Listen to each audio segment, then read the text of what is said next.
દેલવાડા કસ્તુરબા ગાંધી બાલિકા વિદ્યાલય શાળામાં ભ્રષ્ટાચારનો મામલો. જિલ્લા પ્રાથમિક શિક્ષણાધિકારી લાજવાને બદલે ગાજ્યા. ડીપીઈઓ અશ્વિન પટેલની સામાજિક કાર્યકરને ધમકી.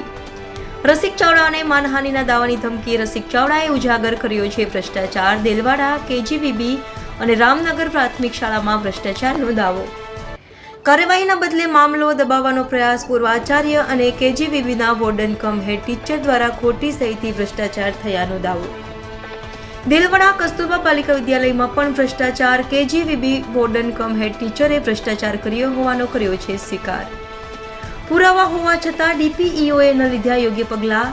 માત્ર તાકીદ કરી વોર્ડન કમ હેડ ટીચરને છાવરવાનો પ્રયાસ. તંબુ શાળા સ્પેશિયલ ટ્રેનિંગ પ્રોગ્રામમાં પણ ભ્રષ્ટાચારની આશંકા. સમગ્ર મુદ્દે રસિક ચાવડાએ સીએમને પત્ર લખતા ડીપીઈઓ ગુસ્સે ભરાયા. રસિક ચાવડાને ફોન કરી ડીપીઈઓએ કોર્ટમાં લઈ જવાની આપી ધમકી. રિપોર્ટર વિવેક મહેતા, NN ન્યૂઝ, દેલવાડા. દર્શક મિત્રો, NN ન્યૂઝને લાઇક, શેર, સબસ્ક્રાઇબ કરો, બેલ આઇકન પ્રેસ કરો જેથી આપને નોટિફિકેશન્સ મળતી રહે. રસિક ચાવડા, સામાજિક આગેવાન ઉના. એક જાગૃત નાગરિક તરીકે મેં જિલ્લા પ્રાથમિક શિક્ષણ અધિકારી અને નાયબ જિલ્લા પ્રાથમિક શિક્ષણ અધિકારીના ભ્રષ્ટાચાર બાબતે રાજ્ય સરકારને એક પત્ર લખેલો. પત્રમાં મેં સ્પષ્ટતા કરેલી છે કે ભાઈ આવા કૌભાંડની આશંકા છે.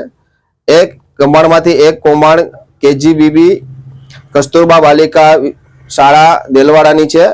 એમાં વોર્ડન દ્વારા ડુપ્લિકેટ સહી કરી નાણાંની ઉચાપત કરવાનું એક પ્રકરણ હતું. આ પ્રકરણમાં નિવેદનો અને બધું થતા મેં માહિતી માંગતા એમાં મને મળેલું કે એમાં નાણાકીય ઉચાપત થઈ અને ડુપ્લિકેટ સહી હેડ ટીચરની કરવામાં આવેલી છે એવું સ્વીકારેલું છે વોર્ડનવે. હવે આ બાબતે જિલ્લા શિક્ષણ અધિકારીએ માત્ર ને માત્ર આ પ્રકરણમાં તાકીદનું કરવાનું કહી અને આ પગનું હંકેલવામાં આવ્યું છે. આવું જ બીજું જ પ્રકરણ ઉના રામનગર શાળામાં બી બનાવેલ ડુપ્લિકેટ સહીઓ કરી અને વાઉચરોમાં સહીઓ કરી અને નાણાંની ઉચાપત કરેલી છે. આ બાબતો અને બીજી અન્ય તંબુ શાળાઓ, સ્પેશિયલ ટ્રેનિંગ પ્રોગ્રામ વગેરે બાબતે મેં સરકારશ્રીમાં રજૂઆત કરેલી હતી. આ રજૂઆતનો ખાર રાખી ગઈકાલે જિલ્લા પ્રાથમિક શિક્ષણ અધિકારીનો મારા મોબાઈલમાં ફોન આવ્યો અને ફોનમાં એમણે ડરાવવાની ભાષામાં, એટલે કે તમે મારા વિરુદ્ધ જે અરજી કરી છે ભૂપેન્દ્રભાઈ પટેલને, આ બાબતે હું તમારી સામે કાનૂની કાર્યવાહી કરીશ, હું તમને કોર્ટમાં ઢસડી જઈશ અને હવે આપણે કોર્ટમાં મળશું, આવું કરી અને ફોન કાપી નાખ્યો.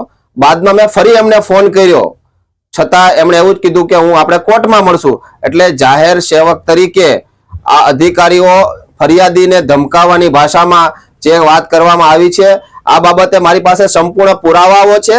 આ પુરાવાઓ સાથે મેં મુખ્યમંત્રી કાર્યાલયે રજૂઆત કરી છે. પરંતુ આ ઓફિસમાં કંઈક ને કંઈક ભ્રષ્ટાચાર ચાલતા હોય એમનો ખાર રાખી અને મને ધમકાવવાની કોશિશ કરવામાં આવી છે ડીપીઓ ઓફિસ દ્વારા. ત્યારે આ બાબતે હું ઉચ્ચ કક્ષાએ રજૂઆત કરવાનો છું. ગાંધીનગર રૂબરૂ જઈને પણ રજૂઆત કરવાનો છું. શું આ રાજ્યમાં કોઈ રજૂઆત કરવી કે આશંકા પ્રગટ કરવી એ ગુનો છે? જ્યારે દેશમાં ભ્રષ્ટાચાર મુક્ત કરવાની વાતો ચાલતી હોય અને શિક્ષણ તો બાળકોનું ભવિષ્ય નક્કી કરવાનું હોય છે, અને જો શિક્ષણમાં જ આવો ભ્રષ્ટાચાર હોય અને જો ડીપીઓ છાવરતા હોય તો ડીપીઓ સામે કાર્યવાહી થવી જોઈએ એવી મારી માગણી છે અને આશંકાઓ વ્યક્ત કરી છે. જો સત્ય હોય તો તેમને આ માટે સામનો કરવો જોઈએ, નહીં કે અરજદારને ધમકાવવા જોઈએ. આ ધમકાવવાની ભાષામાં જે વાત કરવામાં આવી છે આ બાબતે હું ઉચ્ચ કક્ષાએ રજૂઆત કરવાનો છું અને તમામ પુરાવા સહિત હું પ્રેસ મીડિયાઓને આપવાનો છું. એટલે આ બાબતે સરકારને બી હું વિનંતી કરું છું કે ગીર સોમનાથ જિલ્લા શિક્ષણ અધિકારીની કચેરીની સંપૂર્ણ તપાસ થવી જોઈએ. જે પ્રકરણોમાં જે તપાસો થઈ છે એમની પણ પુનઃ તપાસ થવી જોઈએ કે ક્યાંક ને ક્યાંક ભ્રષ્ટાચાર થયો છે કે કેમ. એ હું રાજકીય માણસ તરીકે મારી જવાબદારી છે કે ભાઈ અવાજ ઉઠાવવો, આવું શંકાઓ વ્યક્ત કરવી. પરંતુ નાયબ જિલ્લા શિક્ષણ અધિકારી અને જિલ્લા શિક્ષણ અધિકારી દ્વારા મને ફોન કરી અને ગઈકાલની આગલા દિવસે જે વાત કરવામાં આવી છે તે ખૂબ ગંભીર બાબત છે.